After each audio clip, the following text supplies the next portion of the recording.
Hello everyone, welcome to Sabka topper. Today we are going to discuss transportation. आज हम लोग पढ़ेंगे ट्रांसपोर्टेशन इन ह्यूमन बींग्स और next video में हम लोग पढ़ेंगे ट्रांसपोर्टेशन इन प्लांट्स। तो हम लोग डिस्कस कर रहे थे life processes class 10th NCERT biology portion से फर्स्ट चैप्टर को।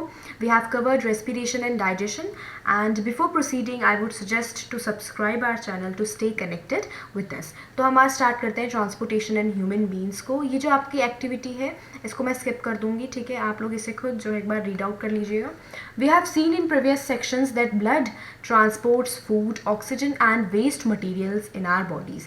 तो ये हमने पढ़ा है पहले भी कि ब्लड क्या क्या ट्रांसपोर्ट करता है, फूड, ऑक्सीजन, वेस्ट मटेरियल्स को हमारी बॉडी में ब्लड ही तो ट्रांसपोर्ट करता है। In class 9th we have learnt about blood being a fluid connective tissue। जिन बच्चों ने टिश्यूज चैप्टर को पढ़ा है क्लास 9th में, उस पर भी बना हुआ है वीडियो लेक्चर। तो फ्लूइड कनेक्टिव टिश्यू के बारे में मैंने आपको ब्लड के बारे में बता रखा है और वैसे भी आपने ये पढ़ा होगा, blood is a fluid connective tissue. Blood consist of a fluid medium called plasma. इसको अभी आगे भी हम पढ़ेंगे, प्लाज्मा के बारे में पढ़ेंगे। In which the cells are suspended. RBC, डब्ल्यूबीसीज जो होते हैं, प्लेटलेट्स जो होते हैं, वो सब प्लाज्मा में ही सस्पेंडेड होते हैं। Plasma transports food, carbon dioxide and nitrogenous wastage in dissolved form.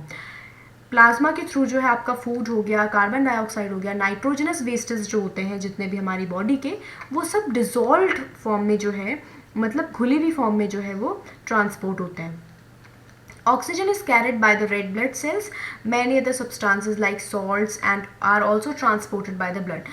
Oxygen red blood cells carry करता है, आपको पता ही है ना। हीमोग्लोबिन पिगमेंट बहुत इंपॉर्टेंट होता है, रेड ब्लड सेल्स जो है उनमें होता है और वो ऑक्सीजन को कैरी करते हैं। और भी बहुत सारे सब्सटेंस है जैसे कि हो गया आपका सॉल्ट्स, ये भी ट्रांसपोर्ट हमारे ब्लड के थ्रू होता है। We thus need a pumping organ to push blood around the body. और इसीलिए हमें एक पंपिंग ऑर्गन की ज़रूरत होती है जो हमारी बॉडी में ब्लड को पुश कर सके, और ये ऑर्गन क्या है, heart. A network of tubes to reach all the tissues and a system in place to ensure that this network can be repaired if damaged। तो हमें एक ऐसा नेटवर्क ऑफ ट्यूब्स चाहिए। ब्लड वेसल्स को discuss करेंगे इसमें हम, tubes वही हैं, ठीक है। तो ट्यूब्स ऐसी चाहिए जो हर एक टिश्यूज तक जा सकती है, and a system in place to ensure that this network can be repaired if damage. और ये बताया गया है कि एक ऐसा सिस्टम होना चाहिए ताकि हम भी इस चीज़ को इंश्योर कर सकते हैं कि अगर इसमें कुछ डैमेज होता है तो ये नेटवर्क फिर से रिपेयर हो सकता है। तो ये सब कुछ हमें इसमें भी पढ़ना है। हर एक जो आपको ये लाइन बताई गई है इसके बारे में ब्रॉड नीचे आपको जो है एक्सप्लेन किया हुआ है। तो चलिए हार्ट को पहले आप देख लो एक बार हार्ट को अच्छे से देखो। Sectional view of human heart. Human heart इस तरह का होता है, 4 चैम्बर्स होते हैं ह्यूमन हार्ट में। Right atrium, right ventricle, left atrium, left ventricle, ये 4 चैम्बर्स हैं ह्यूमन हार्ट के। इसका डायग्राम बहुत इंपॉर्टेंट है, डायग्राम थोड़ा सा डिफिकल्ट लगता है लेकिन प्रैक्टिस के साथ आ जाएगा। अभी आपको क्या करना है, इसको याद करने के लिए मैं बता रही हूँ, एक स्क्वायर बॉक्स बना लेना है, ठीक है। उसको 4 चैम्बर्स में डिवाइड कर देना है। Right atrium, right ventricle, left atrium और left atrium and left ventricle में उसको जो है डिवाइड कर लेना है। फिर जिस तरह से ब्लड का फ्लो मैं आपको बताऊंगी उस तरह से फिर उसमें आप एरो मार्क करना और ये सब चीज़ें उसमें मेंशन कर लेना, ठीक है। इसको तो आप प्रिपेयर कर सकते हो, जैसे आपने बना दिया स्क्वायर बॉक्स, फिर आप जो है इसको इस तरह से मेंशन कर लो, pulmonary artery, pulmonary veins, aorta, अभी ये सब आपको क्लियर हो जाएगा, ठीक है। तो आपको इसको उस अकॉर्डिंगली मेंशन कर लेना वहीं पर कि एक पाइप दिखा देना, मतलब ये बस आपको याद करना है, डायग्राम ऐसा बनाना नहीं है। एक्चुअल डायग्राम एग्जाम में इसी तरह का आपको बनाना है, लेकिन इसमें कन्फ्यूजन होती है, बहुत बच्चों को हो जाती है, तो वो ईजी है आपको याद करने के लिए कि किस तरह से फंक्शन होता है, ठीक है। अब हम स्टार्ट करते हैं। Our pump the heart. The heart is a muscular organ which is as big as our fist. जितनी हमारी फिस्ट होती है, हथेली होती है, उतना ही हमारा हार्ट होता है और ये एक मस्क्यूलर ऑर्गन है। Because both oxygen and carbon dioxide have to be transported by the blood, the heart has different chambers to prevent the oxygen rich blood from mixing with the blood containing carbon dioxide. Because both oxygen carbon dioxide have to be transported by the blood. Blood जो है oxygen को भी transport करता है ना, हर tissues तक, और carbon dioxide को भी ट्रांसपोर्ट करता है एक्सक्रीट होने के लिए। तो इस सिचुएशन में हार्ट जो है उसके डिफरेंट चैम्बर्स होते हैं to prevent the oxygen rich blood from mixing with the blood containing carbon dioxide, ताकि ऑक्सीजन रिच ब्लड जो है और कार्बन डाइऑक्साइड जो ब्लड है वो आपस में मिक्स ना हो, प्रिवेंट कर सके वो उनकी मिक्सिंग को। दोनों मिक्स हो जाएंगे तो उस सिचुएशन में फिर वर्किंग जो है, एफिशिएंसी जो है वो कम हो जाएगी। इसीलिए मिक्स ना हो, इसीलिए हार्ट जो होता है वो चैम्बर्स में डिवाइडेड होता है। The carbon dioxide rich blood, अच्छा मैं पहले आपको बता देती हूँ, ऑक्सीजन रिच ब्लड को जो है ऑक्सीजनेटेड ब्लड कहते हैं, और कार्बन डाइऑक्साइड रिच ब्लड जो होता है उसे हम डीऑक्सीजनेटेड ब्लड कहते हैं। ऑक्सीजन रिच ब्लड मतलब वो ब्लड जिसमें ऑक्सीजन ज़्यादा है, और कार्बन डाइऑक्साइड रिच ब्लड जहाँ लिखा हुआ है इसका मतलब डीऑक्सीजनेटेड ब्लड, मतलब उसमें ऑक्सीजन कम और कार्बन डाइऑक्साइड ज़्यादा है। The carbon dioxide rich blood has to reach the lungs for the carbon dioxide to be removed. Lungs में जाता है, जो कार्बन डाइऑक्साइड वाला वही मैं कह रही थी ना, एक्सक्रीट होने के लिए, रिमूव होने के लिए वो जो है लंग्स में जाता है for the carbon dioxide to be removed, and the oxygenated blood from the lungs has to be brought back to the heart. और फिर ऑक्सीजनेटेड ब्लड जो है वो जहाँ लंग्स से उसको ऑक्सीजन मिलता है और उसके बाद वो हार्ट में दोबारा जाता है। This oxygen rich blood is then pump to the rest of the body. और फिर ब्लड जो है, जो ये ऑक्सीजनेटेड ब्लड होता है, ये हमारे हार्ट के थ्रू पंप होता है रेस्ट ऑफ द बॉडी में। We can follow this process step by step. अब देखो आपको ये बताया गया किस तरह से जो है वर्किंग होती है। Oxygen rich blood from the lungs comes to the thin wall upper chamber of the heart on the left atrium. तो आप जो है लेफ्ट एट्रियम पर यहाँ पर फोकस करो, ठीक है, आपको डायग्राम से समझना है। कहीं कहीं पर ये राइट एट्रियम से स्टार्ट करते हैं इस प्रोसेस को, तो उसमें कंफ्यूज मत होना, बात एक ही है, ठीक है। एक बार लेफ्ट एट्रियम इस वाली जो एनसीईआरटी बुक में जिस तरह से लिखा है मैं वैसे बता देती हूँ, फिर हम एक और बार डायग्राम को स्टडी करेंगे, फिर मैं आपको वो तरीका बताऊंगी, अगर आपको जो भी जिस वे से याद हो जाए इट डजेंट मैटर, ठीक है। तो आप लेफ्ट एट्रियम पे देखो, आपको कहा गया है कि लेफ्ट एट्रियम में ऑक्सीजन रिच ब्लड आता है, ठीक है। कहाँ से आएगा? लंग्स से आता है ऑक्सीजन रिच ब्लड जो है लेफ्ट एट्रियम में आएगा। लेफ्ट एट्रियम को देख पा रहे हो, लेफ्ट एट्रियम, ठीक है। अच्छा, आपको वेन्स और आर्टरीज के बारे में अभी नहीं पता, अभी आगे जब हम पढ़ेंगे तो आपको मैं पल्मोनरी वेन्स और पल्मोनरी आर्टरीज के बारे में बता दूंगी, ठीक है। जो पल्मोनरी वेन्स के बारे में थोड़ा सा भी समझ लो, वेन्स जो होती है वो बेसिकली डीऑक्सीजनेटेड ब्लड को कैरी करती है, लेकिन जो पल्मोनरी वेन होती है ना वो ऑक्सीजनेटेड ब्लड को कैरी करती है, एक एक्सेप्शन है, ठीक है। पल्मोनरी आर्टरीज, जो आर्टरीज होती हैं वो डीऑक्सीजनेटेड ब्लड को कैरी नहीं करती, ऑक्सीजनेटेड ब्लड को कैरी करती है, लेकिन जो पल्मोनरी आर्टरी है वो डीऑक्सीजनेटेड ब्लड को कैरी करती है। एक बार फिर से समझेंगे, वेन्स जो होती हैं वो डीऑक्सीजनेटेड ब्लड को कैरी करती है, लेकिन जो पल्मोनरी वेन है बीइंग एन एक्सेप्शन क्या करती है? ऑक्सीजनेटेड ब्लड को कैरी करती है। आर्टरीज जो होती है वो ऑक्सीजनेटेड ब्लड को कैरी करती है, लेकिन पल्मोनरी आर्टरी जो है वो डीऑक्सीजनेटेड ब्लड को कैरी करती है, ठीक है। इतना क्लियर हो गया। इसके बाद एक चीज़ समझनी है, जो पल्मोनरी वेन्स हैं ये आपका ऑक्सीजनेटेड ब्लड लेकर आती है फ्रॉम द लंग्स, और फिर ये लेफ्ट एट्रियम में आता है, ठीक है। अब यहाँ देखो, the left atrium relaxes when it is collecting this blood. जब ब्लड कलेक्ट होता है जिस भी चैम्बर में, वो चैम्बर रिलैक्स होता है, और जब वो कंट्रैक्ट होता है तो नेक्स्ट वाले चैम्बर में ब्लड चला जाता है, तो it then contracts while the next chamber the left ventricle, उसके नीचे वाला जो है चैम्बर, ये दिख रहा है ना, यहाँ से एरो मार्क दिखाया गया है, फिर यहाँ पर आता है लेफ्ट वेंट्रिकल में, it expand so that the blood is transfer to, फिर ब्लड जो है उसमें चला जाता है। When the muscular left ventricle contracts in turn, फिर ये दोबारा कॉन्ट्रैक्ट होगा, क्योंकि आगे पुश करने के लिए कॉन्ट्रैक्ट होता है हर एक चैम्बर, तो ये फिर कॉन्ट्रैक्ट होगा। The blood is pumped out to the body, और फिर ब्लड जो है आउट हो जाता है, बॉडी में चला जाता है। और किसके थ्रू जाता है? ऑटा के थ्रू, ठीक है, ऑटा के थ्रू ये होता है। Deoxygenated blood comes from the body to the upper chamber on the right atrium.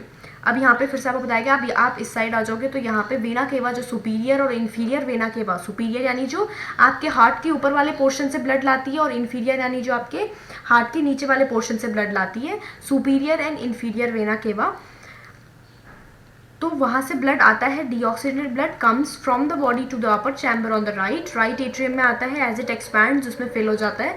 As the right atrium contracts, जैसे फिर राइट एट्रियम कॉन्ट्रैक्ट करेगा, आगे पुश करने के लिए कॉन्ट्रैक्ट करना पड़ता है, the corresponding lower chamber the right ventricle dilates, तो फिर वो एक्सपैंड होगा, जिसको कलेक्ट करना है वो एक्सपैंड होता है, और जिसको या रिलैक्स होता है, डायलेट होता है, और जिसको आगे फॉरवर्ड मूव करवाना है, जिसके पास है अभी ब्लड, वो कॉन्ट्रैक्ट होता है। अभी और क्लियर होगा, अभी डायग्राम पे जब डिस्कस करेंगे, ठीक है।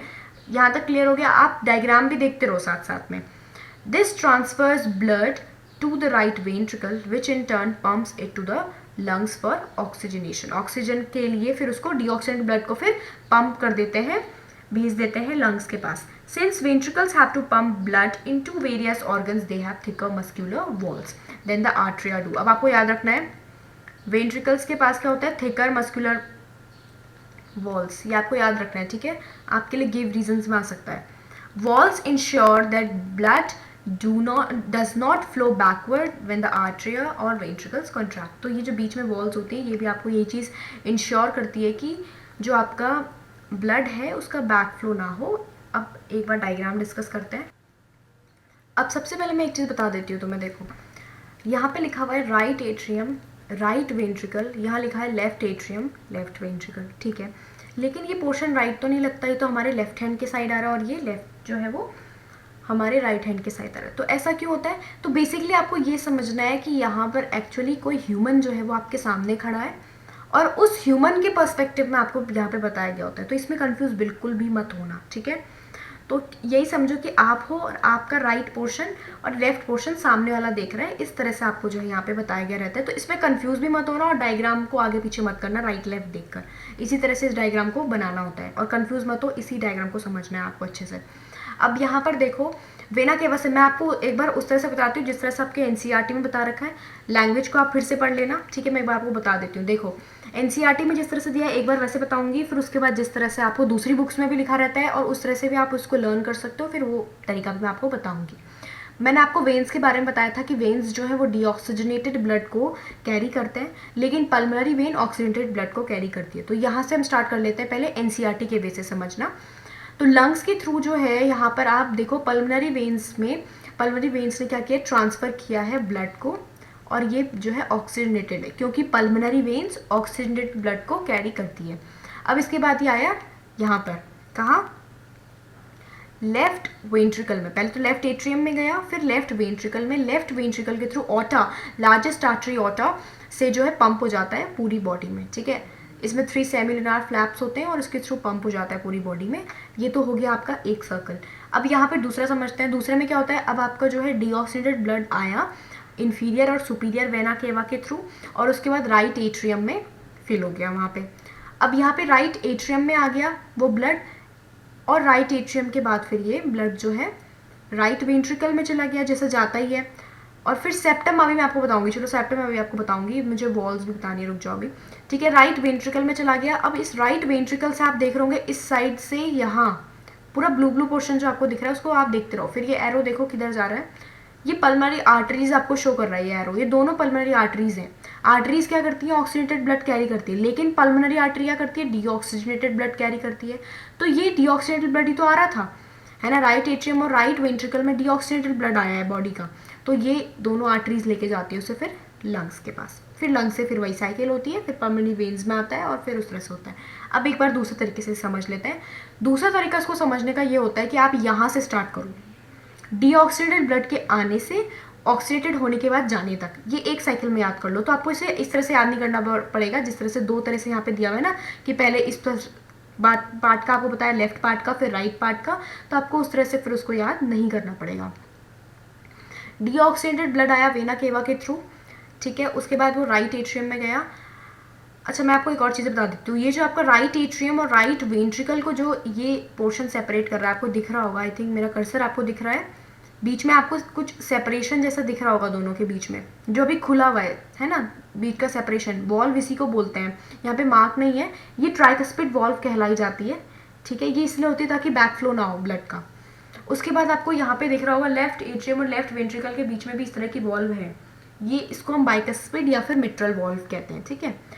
अब यहाँ पे बीच में सेप्टम दिखाया हुआ है, सेप्टम इन दोनों को सेपरेट करता है, दोनों चैम्बर को, क्योंकि एक चैम्बर जो है वो डीऑक्सीडेटेड ब्लड को कैरी करता है, अपने पास उसका डीऑक्सीडेटेड ब्लड रहता है, और दूसरे चैम्बर में ऑक्सीजनेटेड ब्लड रहता है, इसीलिए सेप्टम जो है वो इन दोनों को सेपरेट करता है। अगर सेपरेट नहीं करेगा तो क्या होगा, दोनों मिक्स रहेंगे और एफिशिएंसी कम हो जाएगी, वर्किंग एफिशिएंसी। अब देखो डीऑक्सीडेटेड ब्लड आया, ठीक है, सबसे पहले राइट एट्रियम, आप इसको स्क्वायर बॉक्स बनाकर भी याद कर सकते हो, मैंने आपको बताया है, ठीक है। राइट एट्रियम में गया, फिर ट्यूब राइट वेंट्रिकल में गया, फिर उसके बाद राइट वेंट्रिकल में जाने के बाद जो है वो पल्मोनरी आर्टरीज के थ्रू लंग्स में चला गया, ठीक है।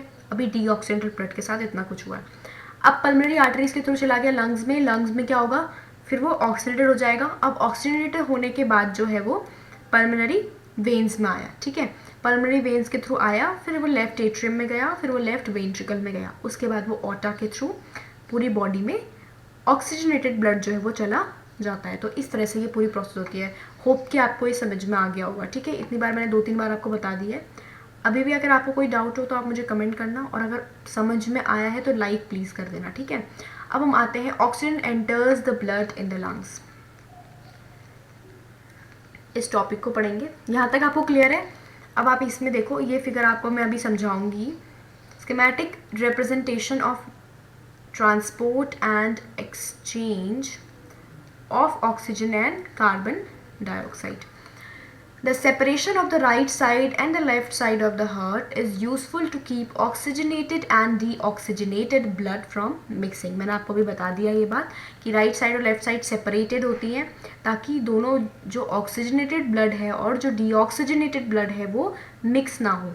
Such separation allows a highly efficient supply of oxygen to the body. क्योंकि इस तरह से हमारी बॉडी में सेपरेशन है, इसीलिए हमारी बॉडी में एफिशिएंट सप्लाई हो जाता है ऑक्सीजन का. This is useful in animals that have high energy needs such as birds and mammals. ठीक है, क्योंकि हम क्या है, वार्म ब्लडेड एनिमल्स हैं, इसीलिए हमारी हाई एनर्जी नीड्स होती हैं. हमें अपने बॉडी के टेम्परेचर को मेंटेन करना होता है, इसीलिए हमारे लिए यूज़फुल है कि हमारी बॉडी में सेपरेशन हो. Which constantly use energy to maintain their body temperature, और वो बॉडी टेम्परेचर को मेंटेन करने के लिए उनको एनर्जी की रिक्वायरमेंट्स होती हैं. In animals that do not use energy for this purpose, यानी कि जो वार्म ब्लडेड नहीं है, जो कोल्ड ब्लडेड है, जिनको इस तरह का टेम्परेचर मेंटेन नहीं करना होता, the body temperature depends on the temperature in the environment. जो कोल्ड ब्लडेड एनिमल्स होते हैं उनका बॉडी टेम्परेचर किस पे डिपेंड करता है, इन्वायरमेंट के टेम्परेचर पर. सच एनिमल्स लाइक एम्फीबियंस हो गए, रेप्टाइल्स हो गए, हैव 3 चैम्बर्ड हार्ट्स. आप इसको याद रखो, 1 मार्क में आ सकता है. एम्फीबियंस एंड रेप्टाइल्स के क्या होते हैं, 3 चैम्बर्ड हार्ट होते हैं. And tolerate some mixing of the oxygenated and deoxygenated blood streams. अब बेसिकली अगर 3 चैम्बर्ड होगा, आप खुद ही ऑब्जर्व करो तो मिक्सिंग हो जाएगी, तो इस तरह की मिक्सिंग को वो टॉलरेट कर लेते हैं. Fishes on the other hand have only 2 chambers to their hearts and the blood is pumped to the gills, is oxygenated there and passes directly to the rest of the body. Fishes में क्या होता है, सिर्फ 2 chamber होते हैं उनके heart में. Blood जो है वो पंप होता है उनके गिल्स तक, वहीं पर ऑक्सीजनेटेड हो जाता है, उनके में गिल्स वर्क करती है जैसे हमें लंग्स वर्क करते हैं, and passes directly to the rest of the body, और फिर वो रेस्ट ऑफ द बॉडी में चला जाता है. Thus blood goes only once through the heart in the fish during 1 cycle of the passage through the body. इसलिए क्या होता है कि ब्लड जो है उनकी बॉडी में एक साइकिल में सिर्फ एक बार हार्ट के पास जाता है. On the other hand it goes through the heart twice during each cycle and other vertebrates. Like human beings और भी जितने वर्टिब्रेट्स होते हैं सब में 2 बार जाता है वो हार्ट में. आप खुद ही देखो ना, एक बार वो, फिर एक बार जो है पूरी बॉडी से देखो, एक और बार इसको फोकस कर लो क्योंकि अभी ये पढ़ना है डबल सर्कुलेशन के बारे में. देखो, पहले एक बार गया हमारे हार्ट में, फिर उसके बाद लंग्स में गया, फिर दोबारा हार्ट में जाता है. 2 बार जाता है ना, लेकिन फिशेज में ऐसा 2 बार नहीं जाता, एक ही बार जाता है. एक बार हार्ट में गया और फिर बॉडी में, फिर नेक्स्ट बार हार्ट में गया, बॉडी में, 2 बार नहीं. ठीक है, this is known as double circulation. इसी को हम लोग डबल सर्कुलेशन करते हैं. डबल सर्कुलेशन मतलब 2 बार जब हमारे जो है हार्ट में ब्लड जाता है एक ही साइकिल में, तो उसको हम डबल सर्कुलेशन कहते हैं. अब इस डायग्राम को देखते हैं, देखो इससे और क्लियर होगा. तो यहाँ पर देखो, सबसे पहले नीचे से देखो, नीचे से समझ लो, ज़्यादा इजी रहेगा. Capillaries in the body organs apart from the lungs. Lungs के अलावा जो हमारे लंग्स को छोड़कर जो ऑर्गन्स हैं उनमें जो कैपिलरीज प्रेजेंट होती हैं. अभी कैपिलरीज नहीं समझ में आ रहा होगा, अभी ब्लड वेसल्स हम डिस्कस करेंगे, उसमें आएगा कैपिलरीज, तब बताऊंगी मैं आपको. तो यहाँ अभी आप समझ लो कि ब्लड की ही वेसल्स हैं ये एक. ठीक है, एक तो ये कैपिलरीज हैं. यहाँ से क्या होता है, यहाँ जितना भी आपको ब्लू पोर्शन में दिख रहा है वो सब क्या है, डीऑक्सीजनेटेड ब्लड. रेड पोर्शन में ऑक्सीजनेटेड ब्लड है. अब यहाँ से जो है वेना कावा के बारे में हमने डिस्कस किया था कि जो वेना केवा होती है वो क्या करती है, डीऑक्सीजनेटेड ब्लड को पूरी बॉडी से कलेक्ट करती है. तो यहाँ से इस तरह से कलेक्ट किया गया है इसको, ये आपका हार्ट है. फिर इस तरह से जो आपके राइट एट्रियम में गया, फिर राइट वेंट्रिकल में गया. ठीक है, यहाँ आपको दिख रहा है. अब यहाँ से जो है ये आपको डबल सर्कुलेशन बता रहे हैं किस तरह से होता है. यहाँ पे गया एक बार, 1 टाइम.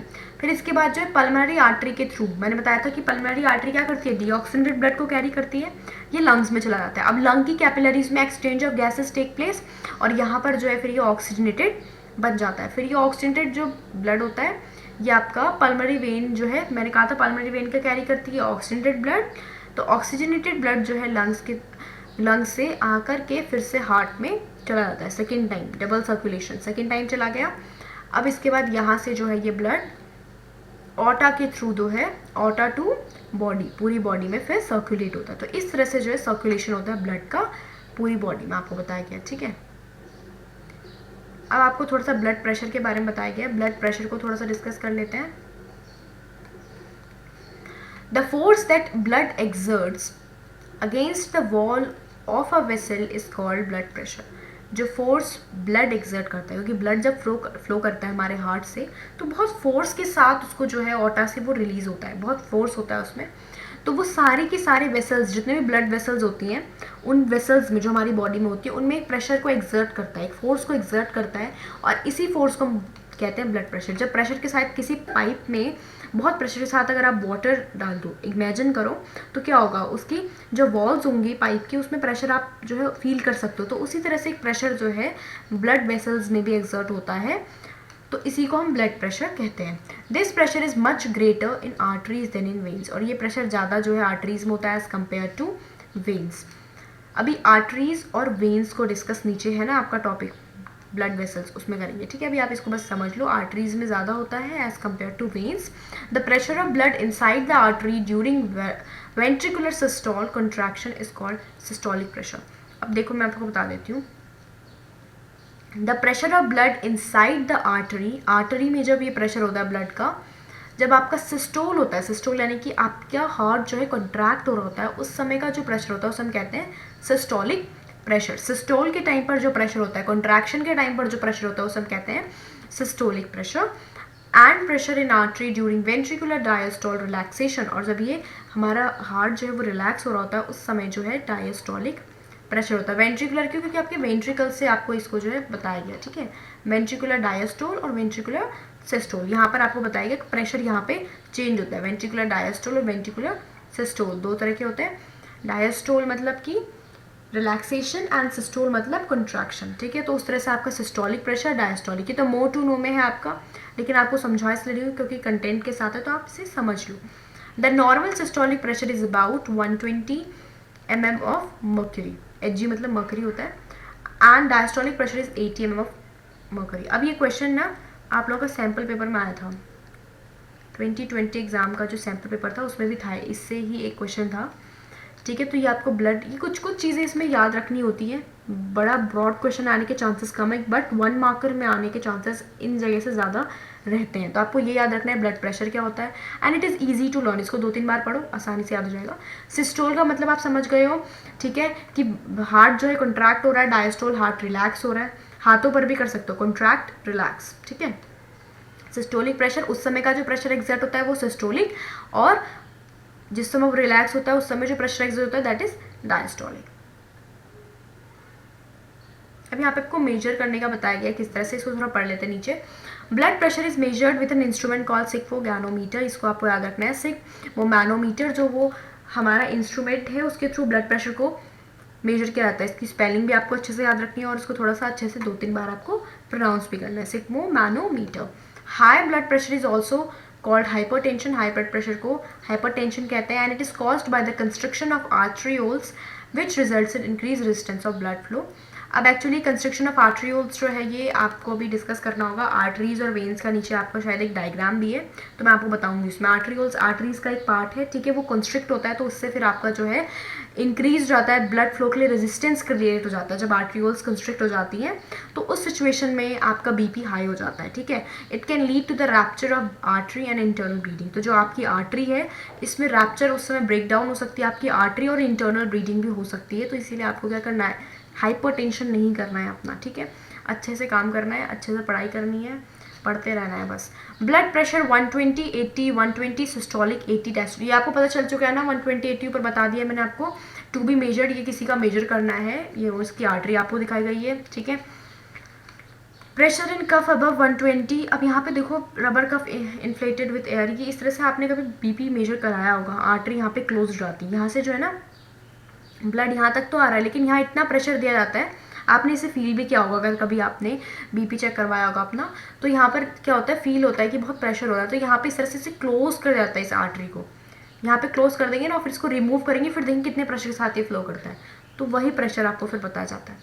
फिर यहाँ पे below 120 and sounds audible in stethoscope, stethoscope में इसको जो है सुना जाता है साउंड को। Pressure in cuff below 80 sound stop, अब यहाँ पे साउंड आपको सुनाई नहीं देती जब ये 80 के उसमें चल जाता है। देखो यहाँ पे आपको बस बेसिकली ये समझना होता है कि इस तरह से प्रेशर को बिल्कुल डिक्रीज कर दे, बिल्कुल निगोशिएट, बिल्कुल ख़त्म कर दिया जाता है यहाँ पे प्रेशर को। उसके बाद जो है ये प्रेशर के साथ ब्लड आता है और इसको मेजर कर लिया जाता है, और बाद में जो आपका नॉर्मल जितना है वो फिर मेजर किया जाता है, जो कि 80 होता है मिनिमम आपका जो होता है, उसको फिर मेजर किया जाता है। द ट्यूब्स, अब हमें 3 ट्यूब्स के बारे में पढ़ना है, blood vessels, arteries, veins and capillaries के बारे में।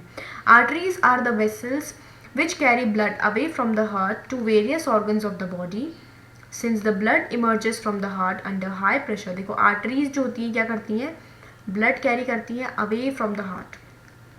मैंने आपको बताया था आर्टरीज ऑक्सीजनेटेड ब्लड को कैरी करती है, मतलब हार्ट से ऑक्सीजनेटेड ब्लड जो रिलीज होता है उसको लेकर जाती है हर जगह पर।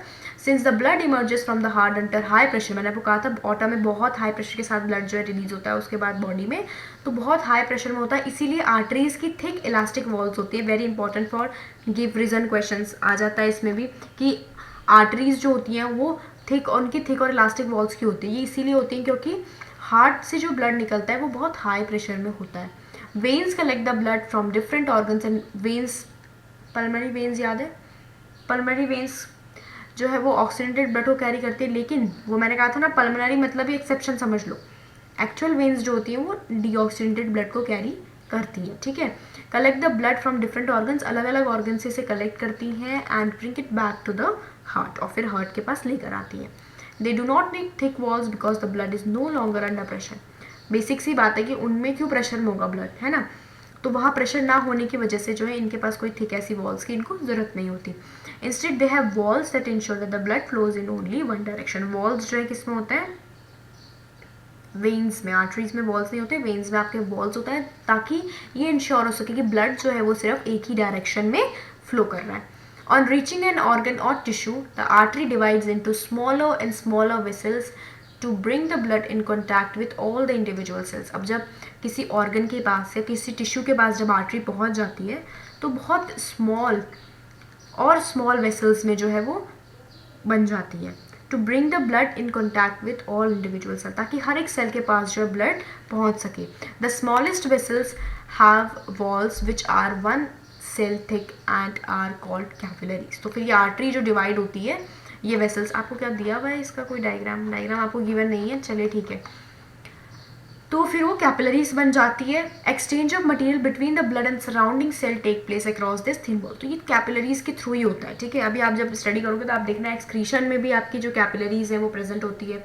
जो आपने विलाई स्ट्रक्चर्स को स्टडी किया था वहाँ पर भी बहुत सारी कैपिलरीज प्रेजेंट होती हैं। The capillaries then join together to form veins then convey the blood away from the organ और टिश्यू। इसको जरा और अच्छे से समझ लेते हैं कैसे कैसे होता है। आर्टरीज का आप समझ गए ऑक्सीजनेटेड ब्लड, वेन्स का आप समझ गए डीऑक्सीजनेटेड ब्लड, ठीक है। तो आर्टरीज क्या करती है, हार्ट से लेकर जाती है क्लीन ब्लड, ऑक्सीजनेटेड ब्लड को, लेकिन वेन्स क्या करती है पूरी बॉडी से डीऑक्सीजनेटेड ब्लड को जो है लो प्रेशर पर हार्ट तक लेकर आती है। अब आर्टरीज को क्योंकि हर एक सेल्स तक पहुंचना है तो वो फिर फर्दर ब्रांच हो जाती है, और वो जो ब्रांचेज होती हैं फिर वो ब्रांचेज आप कहते हो उनको कैपिलरी, स्मॉलेस्ट वेसल्स होती हैं वो, ठीक है।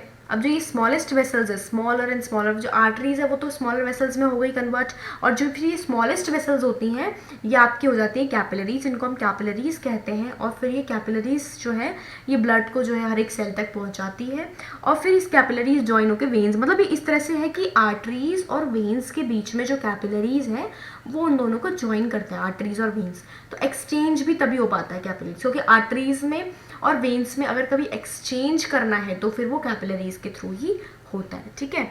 मेंटेनेंस बाय प्लेटलेट्स, अब हम प्लेटलेट्स को डिस्कस करेंगे। What happens if this system of tubes develops a leak. कभी अगर ऐसा होता है कि आपके इस सिस्टम में कभी लीक हो जाए, है ना, ट्यूब्स वगैरह में। Think about situations when we are injured and start bleeding. कभी कभी ऐसा होता है ना कि हम इंजर हो जाते हैं और कहीं से ब्लीडिंग होने लग जाती है। Naturally the loss of blood from the system has to be minimise. तो इस सिचुएशन में ब्लड लॉस ना हो ज़्यादा, इसको कम करना बहुत ज़रूरी होता है। In addition leakage would lead to a loss of pressure which would reduce the efficiency of pumping system. तो ऐसा भी होता है इसके साथ ही साथ कि अगर लीकेज कहीं से हो रहा है तो प्रेशर लॉस होगा, नॉर्मल सी बात है, लॉस ऑफ प्रेशर होगा, जिसके कारण जो एफिशिएंसी है हमारे पंपिंग सिस्टम की, हमारे हार्ट की जो एफिशिएंसी है वो भी घटेगी। टू अवॉइड दिस, इसको अवॉइड करने के लिए the blood has platelet cells, इसलिए हमारी ब्लड के पास जो है प्लेटलेट होती है with circulate around the body and plug these leaks by helping to clot the blood at these points of injury. तो जहाँ पर भी इंजरी होती है वहाँ पे ये प्लेटलेट्स, क्योंकि ब्लड में ही प्लेटलेट्स होती है तो वहाँ पे वो कोगुलेशन का वर्क करती है, वहाँ पे क्लॉटिंग कर देती है ताकि ब्लड जो है वो आगे फर्दर ब्लड लॉस ना हो, इसीलिए किया जाता है। तो ये आपको इतना समझ में आया, ठीक है। प्लेटलेट सेल्स का आपको जो है बताया गया कि क्या वर्क होता है।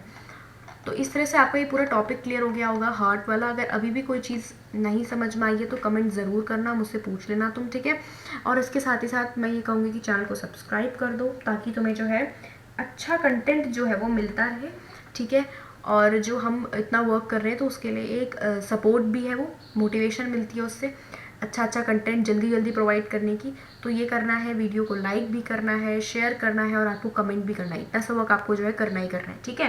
एंड इसके बाद हम जो है डिस्कस करेंगे ट्रांसपोर्टेशन इन प्लांट्स को, उन वीडियोस को भी देखना है आगे जो आएंगी। और पीछे जो है लिम्फ, अच्छा लिम्फ भी पोर्शन बचता है तो लिम्फ मैं आपको नेक्स्ट वाले में जो है बता दूंगी, ठीक है। लिम्फ भी उसी से रिलेटेड है, इसको इधर ही कवर करना था बट कोई बात नहीं, नेक्स्ट वीडियो में ये कवर हो जाएगा, लिम्फ भी कवर हो जाएगा, ट्रांसपोर्टेशन प्लांट्स भी कवर हो जाएगा, ठीक है।